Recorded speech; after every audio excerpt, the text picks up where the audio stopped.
राधे राधे मित्रों, आज हम आपके लिए यहाँ पर लेकर आए हैं श्री नारायण कवच हिंदी में। तो चलिए शुरू करते हैं।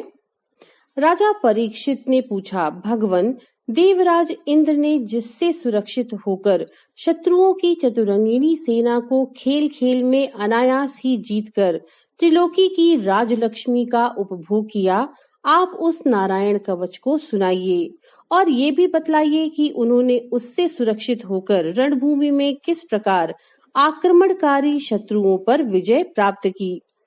श्री सुखदेव जी कहते हैं, परीक्षित, जब देवताओं ने विश्वरूप को पुरोहित बना लिया, तब देवराज इंद्र के प्रश्न करने पर विश्वरूप ने नारायण कवच का उपदेश दिया। तुम एकाग्र चित्त से उसका श्रवण करो।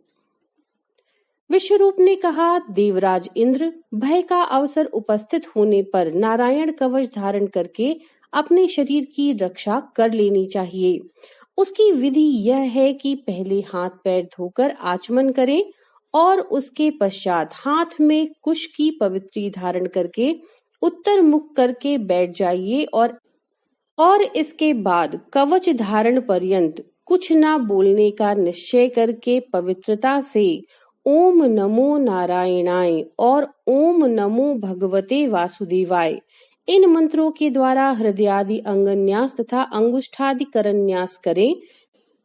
पहले ओम नमो नारायणाय इस अष्टाक्षर मंत्र के ओम आदि 8 अक्षरों का क्रमशः पैरों, घुटनों, जांघों, पेट, हृदय, वक्षस्थल, मुख और सर पे न्यास करें अथवा पूर्वोक्त मंत्र के यकार से लेकर ओमकार तक 8 अक्षरों का सर से आरंभ कर उन्हीं 8 अंगों में विपरीत क्रम से न्यास करें। तदनंतर ओम नमो भगवते वासुदेवाय इस द्वादशाक्षर मंत्र के ओम आदि 12 अक्षरों का दाईं तर्जनी से बाईं तर्जनी तक दोनों हाथों की 8 अंगुलियों और दोनों अंगूठों की 2-2 गांठों में न्यास करें। फिर ओम विष्णवे नमः इस मंत्र के पहले अक्षर ओम का हृदय में, वी का ब्रह्मरंध्र में, श का भौहों के बीच में, ण का चोटी में, व का दोनों नेत्रों तथा न का शरीर की सब गांठों में न्यास करें। तदनंतर ओम मह अस्त्राय फट कहकर दिग्बंध करें। इस प्रकार न्यास करने से इस विधि को जानने वाला पुरुष मंत्रमय हो जाता है। इसके बाद समग्र ऐश्वर्य, धर्म, यश, लक्ष्मी, ज्ञान और वैराग्य से परिपूर्ण इष्ट देव भगवान का ध्यान करें और अपने को भी तदरूप ही चिंतन करें। तत्पश्चात विद्या, तेज और तप स्वरूप इस कवच का पाठ करें। भगवान श्री हरि गरुड़ जी के पीठ पर अपने चरण कमल रखे हुए अणिमा आदि 8 सिद्धियां उनकी सेवा कर रही हैं। 8 हाथों में शंख, चक्र, ढाल, तलवार, गदा, बाण, धनुष और पाश धारण किए हुए हैं। वे ओंकार स्वरूप प्रभु सब ओर से हमारी रक्षा करें। मत्स्य मूर्ति भगवान जल के भीतर जल जंतुओं से और वरुण के पाश से मेरी रक्षा करें।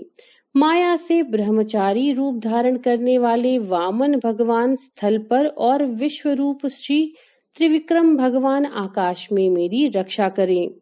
जिनके घोर अट्टहास करने पर सब दिशाएं गूंज उठती थीं और गर्भवती दैत्य पत्नियों के गर्भ गिर जाते थे, वे दैत्य युद्धपतियों के शत्रु भगवान नरसिंह किले, जंगल, रणभूमि आदि विकट स्थानों में मेरी रक्षा करें।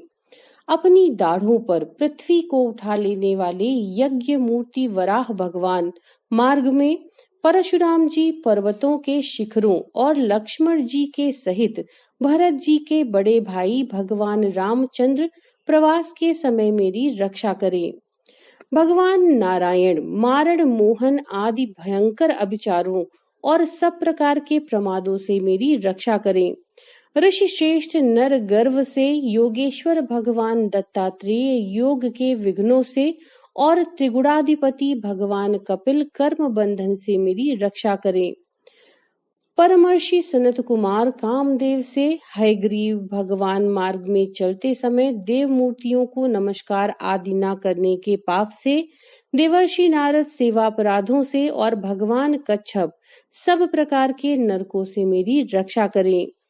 भगवान धन्वंतरी कुपथ्य से, जितेंद्र भगवान ऋषभ देव सुख दुख आदि भयदायक द्वंद्वों से, यज्ञ भगवान लोकापवाद से, बलराम जी मनुष्यकृत कष्टों से और श्री शेष जी क्रोधवश नामक सर्पों के गड़ों से मेरी रक्षा करें।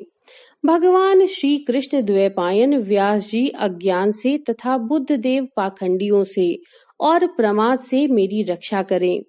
धर्म रक्षा करने वाले महान अवतार धारण करने वाले भगवान कल की पाप बहुल कलिकाल के दोषों से मेरी रक्षा करें। प्रातः काल भगवान केशव अपनी गदा लेकर, कुछ दिन चढ़ जाने पर भगवान गोविंद अपनी बांसुरी लेकर, दोपहर के पहले भगवान नारायण अपनी तीक्ष्ण शक्ति लेकर और दोपहर को भगवान विष्णु चक्रराज सुदर्शन लेकर मेरी रक्षा करें। तीसरे पहर में भगवान मधुसूदन अपना प्रचंड धनुष लेकर मेरी रक्षा करें।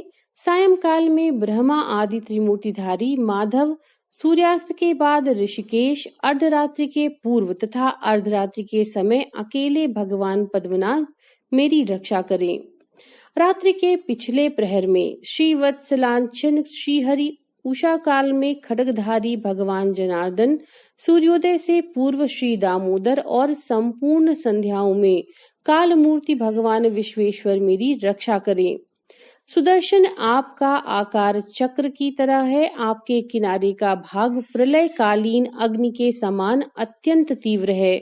आप भगवान की प्रेरणा से सब ओर घूमते रहते हैं। जैसे आग वायु की सहायता से सूखे घास फूस को जला डालती है, वैसे ही आप हमारी शत्रु सेना को शीघ्र से जला दीजिए, जला दीजिए। कौमुद की गदा, आपसे छूटने वाली चिंगारियों का स्पर्श वज्र के समान असह्य है। आप भगवान अजित की प्रिया हैं और मैं उनका सेवक हूँ। इसलिए आप कुष्मांड, विनायक, यक्ष, राक्षस, भूत और प्रेतादि ग्रहों को अभी कुचल डालिए, कुचल डालिए और मेरे शत्रुओं को चूर चूर कर दीजिए।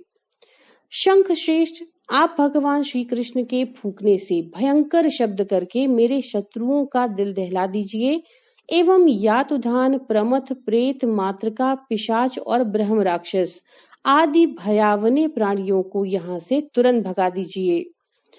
भगवान की श्रेष्ठ तलवार, आपकी धार बहुत तीक्ष्ण है। आप भगवान की प्रेरणा से मेरे शत्रुओं को छिन्न भिन्न कर दीजिए। भगवान की प्यारी ढाल, आप में सैकड़ों चंद्राकार मंडल हैं। आप पाप दृष्टि पापात्मा शत्रुओं की आंखें बंद कर दीजिए और उन्हें सदा के लिए अंधा बना दीजिए। सूर्य आदि ग्रह, धूमकेतु आदि, केतु दुष्ट मनुष्य सर्पादि, रेंगने वाले जंतु, दाढ़ों वाले हिंसक पशु, भूत प्रेत आदि तथा पापी प्राणियों से हमें जो जो भय हो और जो हमारे मंगल के विरोधी हों, वे सब भगवान के नाम, रूप तथा आयुधों का कीर्तन करने से तत्काल ही नष्ट हो जाएं। वृहद, रथंतर आदि सामवेदीय स्तोत्रों से जिनकी स्तुति की जाती है, वे वेद मूर्ति भगवान गरुड़ और विश्वक्सेन जी अपने नामोच्चार के प्रभाव से हमें सब प्रकार की विपत्तियों से बचाएं। श्रीहरि के नाम, रूप, वाहन, आयुध और श्रेष्ठ पार्षद हमारी बुद्धि, इंद्रिय, मन और प्राणों को सब प्रकार से आपत्तियों से बचाइए। जितना भी कार्य अथवा कारण रूप जगत है, वह वास्तव में भगवान ही है। इस सत्य के प्रभाव से हमारे सारे उपद्रव नष्ट हो जाएं। जो लोग ब्रह्म और आत्मा की एकता का अनुभव कर चुके हैं, उनकी दृष्टि में भगवान का स्वरूप समस्त विकल्पों से रहित है, भेदों से रहित है। फिर भी वे अपनी माया शक्ति के द्वारा भूषण, आयुध और रूप नामक शक्तियों को धारण करते हैं। यह बात निश्चित रूप से सत्य है। इस कारण सर्वज्ञ, सर्वव्यापक भगवान श्री हरि सदा सर्वत्र सब स्वरूपों से हमारी रक्षा करें। जो अपने भयंकर अट्टहास से सब लोगों के भय को भगा देते हैं और अपने तेज से सबका तेज ग्रस लेते हैं, वे भगवान नरसिंह दिशा विदिशा में, नीचे ऊपर, बाहर भीतर सब ओर से हमारी रक्षा करें। देवराज इंद्र, मैंने तुम्हें यह नारायण कवच सुना दिया है। इस कवच से तुम अपने को सुरक्षित कर लो, बस फिर तुम अनायास ही सब दैत्य यूथपतियों को जीत कर लोगे। इस नारायण कवच को धारण करने वाला पुरुष जिसको भी अपने नेत्रों से देख लेता है अथवा पैर से छू देता है, तत्काल समस्त भयों से मुक्त हो जाता है। जो इस वैष्णवी विद्या को धारण कर लेता है, उसे राजा, डाकू, प्रेत, पिशाच आदि और बाघ आदि हिंसक जीवों से कभी किसी प्रकार का भय नहीं होता।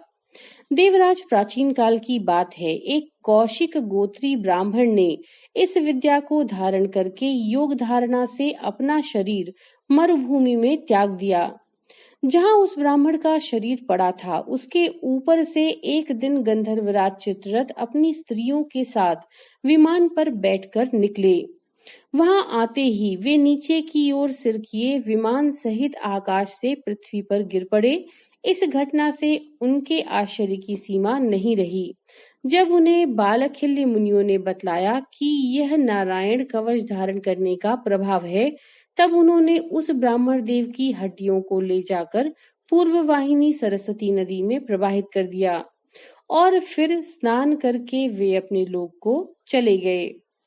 सुखदेव जी कहते हैं, परीक्षित, जो पुरुष इस नारायण कवच को समय पर सुनता और जो आदर पूर्वक इसे धारण करता है, उसके सामने सभी प्राणी आदर से झुक जाते हैं और वह सब प्रकार के भयों से मुक्त हो जाता है।